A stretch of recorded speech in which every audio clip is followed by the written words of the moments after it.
Good day, everybody. This is Kevin Hogan, author of 25 books translated into what I guess really is 46 languages. I just got the number over there. It's 46. Why did I think it was 44? It's because it keeps going up.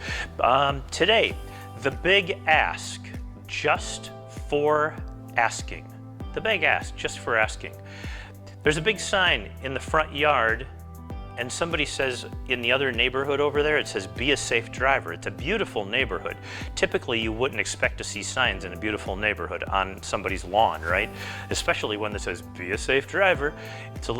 It's interesting, right? It's smart, by the way. If you live in a nice neighborhood, there's always somebody that's ready to just like not pay attention, hit somebody, run a red light, run a stop sign, do whatever, and it's real, right? So it makes sense. But how did that big sign get there? Well, the way it worked was like this. This study was done quite a while back, maybe 10, 15 years, and it's really super simple. A group of university psych students, they go up, they've got a little teeny sign for a window. It's a window sign. It's about this big. Let's call it 4 by 10, okay? 4 inches by 10 inches.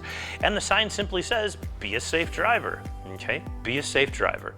And people, they had a stack of them, and they would go through the neighborhood and they'd knock on the door and they'd say, "Hey, Mr. Hogan, would you like to put one of these Be a Safe drivers in your front window there?" Like the window like down in the office there that just faces yeah, I don't care, right? It's like, no problem, sure, I'd be happy to help, all right? So there you go. So that's that, and they knock on all the doors and they get all these windows up, or all these, they get the windows up. They put the windows up today. They put all the signs up into the windows with you, and it says, "Be a safe driver." It's a real simple put on, pull off kind of a deal. Okay, simple enough, right? And then 2 weeks later, they come back and they knock on the door and they say, "Hey, Dr. Hogan, would you be able to put out one of these?" I know it's a big sign, it's a massive political sign, but it's not for the Democrats, the Republicans, the conservatives, the liberals, even you libertarians. It's for being a safe driver. And would you be willing to put it up just for Safe Driving Month, which would be August or whatever month it is, right? And so they did. And there were, now what percentage? 76%. 76%. If I had put a placard in my window, a 4 by 10 into the window, just letting it sit right there where not a human being on the earth would ever see it. 4 by 10. Now I have a big political type sign in my front driveway 76% of the time because I put the sign in the window. Oh, by the way, the prior 2 weeks ago, the other group of kids from university, they went into the neighborhood over there. Same demographics, all $1 million houses. Everybody's doing pretty well. Nobody wants junk in their yard. Plus, it takes up space. It's hard to get the lawnmowers around it, and it's a pain in the butt.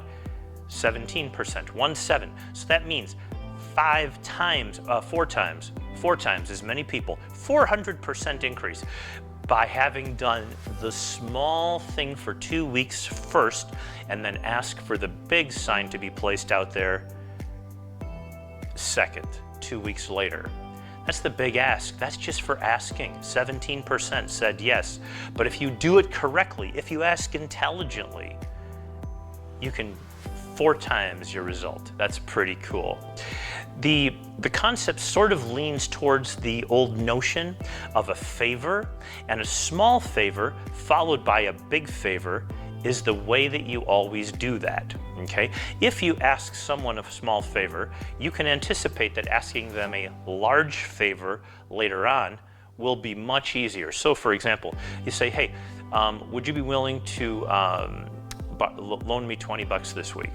Okay, all right, well, that's not a huge crisis for most people, so you can do that. And then if you wanted to say, "Hey, would you be willing to watch the kids over the weekend for me?" That comes second, and a week later. And by the way, even though it's almost a certain yes, because the small favor followed by the large favor is a very powerful tool in influence.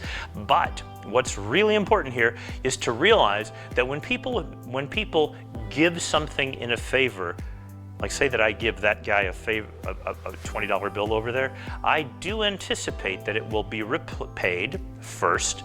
I will expect that, and immediately the person feels compelled to return it. As they receive the $20 bill, they feel compelled to return it to you. And then a week later, they feel less compelled. And then a week later, less compelled. And a year later, they forget about it. Meanwhile, you who loaned them the money, you felt no problem to get it today. A month later, now of course, you expect to get it back. And now of course, 1 year later, you're kind of pissed at this person forever, right? You're upset. You never repaid the favor. That's how it works. So this person has forgot about it, but you have remembered, and each day that goes by, the frustration of not being the recipient of the returned favor, okay, just getting the money back, not with interest, not with a thank you, just say, oh, by the way, forgot to give this to you. That is how relationships get crushed, okay? That's how they get crushed. Friendships, relationships of all kinds, business, you name it. So make sure that you always know that when you do a favor, you are indebted. You know, when you do a favor for someone, that person is indebted to you. They must repay it, and you should get it back soon so you don't have that hostility and tension that builds up over time. The big ask completes with a very simple story. I was one of the very, very first times I met anyone relatively well known after I myself became fairly well known in the public was with a woman named Dottie Walters. She worked for Reverend Norman Vincent Peale, who wrote The Power of Positive Thinking. And she and I were giving a presentation. This is a long time ago. Dottie was such a great lady. She was a sweet little lady about this tall. And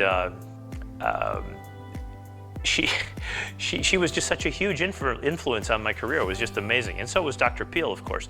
But Dottie was super special to me. And I was like, I had a book called Psychology of Persuasion, right? And I wrote it and I said, Dottie, thanks for helping me change my life. Love, Kevin Hogan, like that. And I had it all written out for her. And so I'm waiting in line to talk to her at the end of her event because I had been talking over there at my event. And now it was time for me to go and meet her and say thank you in my own way. And I had a question for her, okay? So I walk up to her and I say, Dottie, I just wanted to say thank you for being such an inspiration in my life. You, Dr. Peale, both huge inspirations, and I wanted to give you a copy of my new book. And she opened it up and she saw the inscription on the inside and she says, oh, that's sweet, honey. And I said, well, thank you. And I said, hey, before I get out of here, I do have a question. I go, you own the largest speakers bureau on planet Earth. I go, I'm not earning anywhere near enough. Now, this is a long time ago. And I said, I'm only getting $2,000 to speak at an event. You know, like I just started. I'm up at the St. Thomas Management Center and I get $2,000 to do a full day at Cargill, for example, or 3M or Johnson & Johnson. I go, what do I do? And she said, and she looked at the title of the book, The Psychology of Persuasion, and she looked over to the chart, this like the rocket ship chart on the inside, and she says, and it says ask until, right up there at the top, on the top of the rocket ship, ask until. And she says, and she closed it up and she held it to her heart. And she says, well, honey, have you ever asked for $5,000? And I said, no, I am so, she says, you're not. She says, very few people do. She says, you, honey, you just ask. They'll give it to you. Really, they will give it to you. And they have, and they did forever forward. Ask, the big ask. Just for asking, you're going to get a lot. If you do something small first, as far as asking, and then a couple of weeks later ask for something substantially bigger, you're much more likely to get the yes. Cool?